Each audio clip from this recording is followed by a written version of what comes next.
चाचा तो बोलते रहते, बुजुर्ग हैं, बोलते रहेंगे।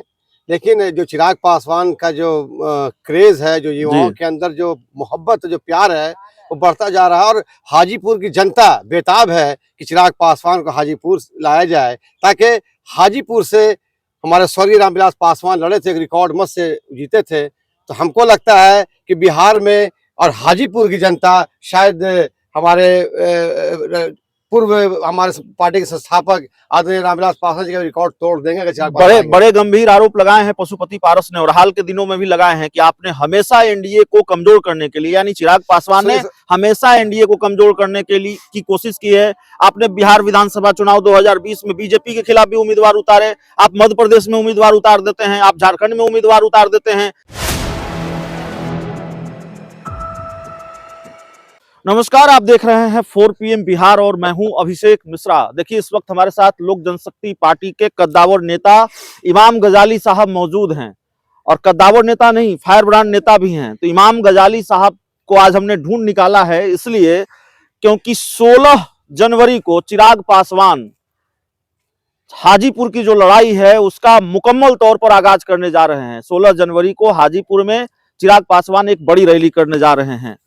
तो गजाली साहब, आगाज तो हो रहा है हाजीपुर की लड़ाई का, लेकिन पशुपति पारस जो चाचा हैं चिराग पासवान के, वो कह रहे हैं कि ये तो हमारी सीट है और दुनिया की कोई ताकत हमें लड़ने से नहीं रोक सकती। कैसे लड़ेंगे चिराग पासवान हाजीपुर से? देखिए, ऐसा है कि पब्लिक की मोहब्बत अपार है और चिराग पासवान को पूरे बिहार ने एक आशीर्वाद, एक तो दुआ दिया है।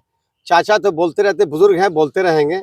लेकिन जो चिराग पासवान का जो क्रेज़ है, जो युवाओं के अंदर जो मोहब्बत, जो प्यार है, वो बढ़ता जा रहा है और हाजीपुर की जनता बेताब है कि चिराग पासवान को हाजीपुर लाया जाए, ताकि हाजीपुर से हमारे स्वर्गीय रामविलास पासवान लड़े थे, एक रिकॉर्ड मत से जीते थे। तो हमको लगता है कि बिहार में और हाजीपुर की जनता शायद हमारे पूर्व हमारे पार्टी के संस्थापक आदरणीय रामविलास पासवान जी का रिकॉर्ड तोड़ देंगे अगर चिराग पासवान आएंगे। बड़े गंभीर आरोप लगाए हैं पशुपति पारस ने और हाल के दिनों में भी लगाए हैं कि आपने हमेशा एनडीए को कमजोर करने के लिए, यानी चिराग पासवान ने हमेशा एनडीए को कमजोर करने के लिए की कोशिश की है। आपने बिहार विधानसभा चुनाव 2020 में बीजेपी के खिलाफ भी उम्मीदवार उतारे, आप मध्य प्रदेश में उम्मीदवार उतार देते हैं, आप झारखंड में उम्मीदवार उतार देते हैं। चिराग पासवान कब तक भारतीय जनता पार्टी के साथ रहेंगे, इसकी कोई गारंटी भी नहीं है। आप देख लीजिए ना, जिस तरह से हमारे प्रधानमंत्री नरेंद्र मोदी साहब उनको प्यार करते हैं, गले लगाते हैं, तो प्यार तो पशुपति पारस को भी करते हैं। पशुपति पारस साहब अब क्या बोले, बुजुर्ग हैं, अब उनकी बात को कितना लोग लेगा। जनता उतालू हो गई है और एक दीवानी हो गई है चिराग के लिए। तो जब जनता दीवानी है तो फिर चिराग पासवान को जानी मजबूरी है। सब हम लोग सब साथ रहेंगे और एक जो 16 का जो कार्यक्रम होगा, एक समझिए एक रिकॉर्ड कार्यक्रम होगा, जो ऐसा कार्यक्रम हमको नहीं लगता है कि आजादी के बाद से ये पहला कार्यक्रम होगा जो इतना अपार जनसराब उमड़ेगा। नहीं, जाहिर है उसमें तो कोई कमी आप लोग छोड़ेंगे नहीं, क्योंकि आपको ताकत दिखानी है हाजीपुर में। लेकिन सवाल यह है कि हमारी है, ठीक है, लेकिन सिटिंग सीट है हाजीपुर पशुपति पारस की। पशुपति पारस अब भी एनडीए का हिस्सा है। ऐसे में क्यों इतना भरोसा है आप लोगों को कि भाई हाजीपुर सीट हमारे खाते में चली जाएगी? देखिए, फैसला तो बीजेपी को करना है, आपको फैसला नहीं। सुनिए, ये तो हायर अथॉरिटी का काम है जी। लेकिन हमारे राष्ट्रीय अध्यक्ष जो आदेश होगा, हम लोग सिपाही हैं, हम लोग वो काम करेंगे, वो तो राष्ट्रीय अध्यक्ष का है। लेकिन ये है कि हाजीपुर की जनता उनको पुकार रही है, उनको बुला रही है, प्यार दे रही है, स्नेह दे रही है, मोहब्बत दे रही है कि चिराग मेरे पास आओ, मेरे झोली में आओ, मेरे दामन में आओ।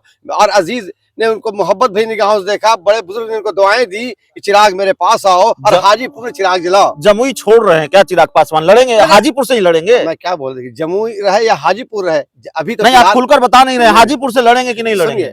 हाजीपुर से लड़ना तो उनका अपना एक फैसला होगा, लेकिन जनता की जो राय है, हम तो जमुई लोकसभा से आते हैं, हम कैसे चाहेंगे कि हमारे नेता जमुई छोड़ चले जाए? हम नहीं चाहेंगे और हम लोग जमुई के लोग चाहेंगे भी नहीं। और जमुई के लोग काफी परेशान रहेंगे जब चिराग पासवान जमुई छोड़ चले जाएंगे, तो वो परेशान रहेंगे। लेकिन अब राष्ट्रीय अध्यक्ष जो सोच है, इसलिए पशुपति पारस साहब अब बूढ़े हो गए हैं, उनको तो भतीजे को आशीर्वाद देना चाहिए कि बेटा आगे बढ़ो, हम तो अब बूढ़े यार, हम आशीर्वाद देंगे। एक आखिरी सवाल है, क्या मन में कभी ये डर आता है लोक जनशक्ति पार्टी रामविलास को, उनके नेताओं को, आपको, नीतीश कुमार कहीं फिर इधर चले आए? सुनिए, तो क्या होगा? सुनिए, नीतीश कुमार आए ना आए वो अलग सी बात है।